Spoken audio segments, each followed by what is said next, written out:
Music. Yeah, it was poetry first. It was thoughts, random thoughts written down. Then they started taking form, and I started looking at it a little seriously. Over time, I started playing my music, and like never really thought that I could play or sing or I really had, because of my shyness, I was insecure when I was a kid. Sometimes I've dreamed songs, woke up and wrote as fast as I could before I lost it all. I have two songs that are in my repertoire that happened. Just I dreamed the song. Nothing that I'd ever heard or done before, just was in my dream. I've been playing music all my life. In fact, it kind of saved my life. I was just a real introvert when I was a kid, and music kind of gave me a channel to communicate with when I couldn't communicate. First girl I ever asked to go steady, I blacked out. So I was really shy and everything, and guitar gave me. I mean, I'd play it and I'd shake, right? But I just kept doing it, and I was encouraged by the right people, and found myself all of a sudden writing lyrics. I realized that I could just like think and rhyme pretty much. That couple good trips, that's all I could do was rhyme. You know what I mean? And so I started writing that down from a very early age. Did you show it to anybody? I mean, did you receive No, not really until in my 20s I started relating it with the music. In the meantime, I raised two families. I've been everything from the director of marketing for Rembrandt toothpaste to a realtor to a stockbroker. And then that was after I was a printer for 19 years. I owned two print shops.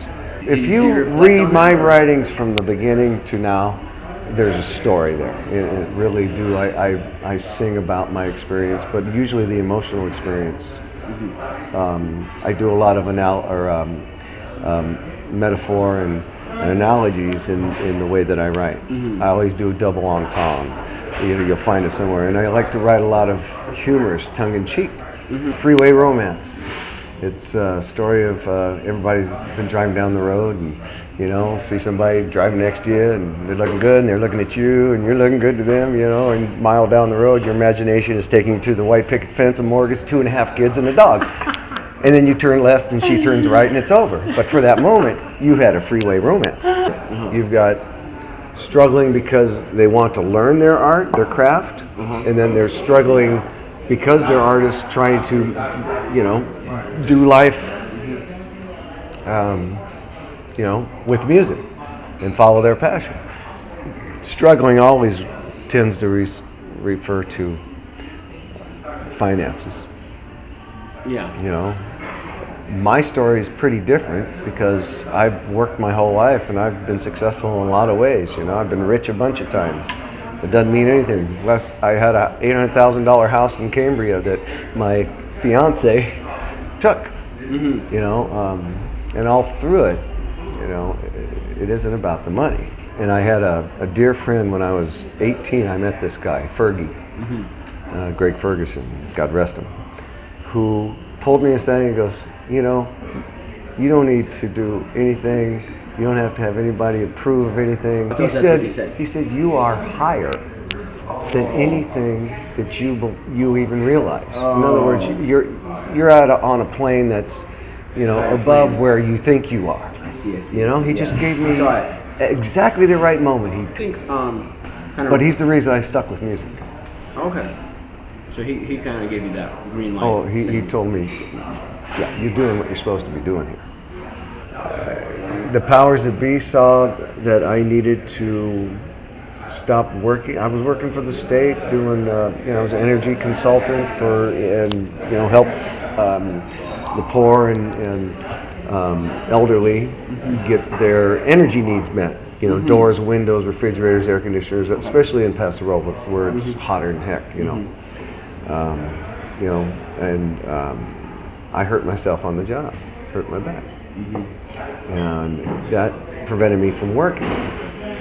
And in the process of all of that, I started really focusing on recording, getting my act together and taking it to another level. I started playing around a lot more, and people were starting to, you know, recognize my songs, and, you know, things were happening in the area, the Central Coast.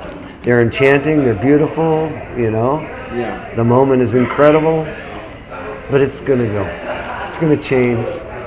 Not until 4 years ago, I left Cayucas, where I lived, right? The $800,000 home. Actually, no, that was Cambria. That was after I lost it. I moved back to Cayucas, where I'd lived for 19 years, raising my kids, right? Which, you know, I'm really grateful I did. Lived there and raised my kids there, and they graduated and went on their way. One lives in San Francisco, and one still lives in Cayucas, and I lived on the beach, and I was almost semi-retired, you know, and playing my music, everybody coming over, playing on the beach, paradise. It was absolute paradise. And then I met a Russian woman, came to Long Beach.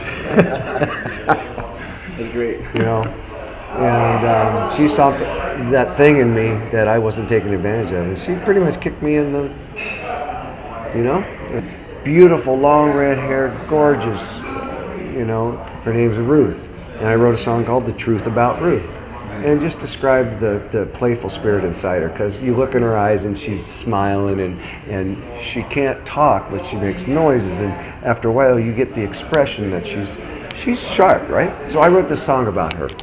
The next year, they needed a van for her, a wheelchair van, because, you know, she's completely incapacitated. And Crosby, Stills and Nash, my buddy Babalu Benavides has been his road manager, David Crosby's road manager for, you know, forever. And so they heard the song through him and said, well, he should open the benefit show we're having to get her a van, a wheelchair van. So that's how this whole thing came together, and I opened up for Crosby, Nash, and Jackson Browne. Nice. And it really gave my career a little kick in the pants, and that's when I went to Russia and recorded in Moscow, and, you know, they're playing my music on the radio there. They did a big CD drop, and did a video, and I'm on the video, and some really cool things, you know.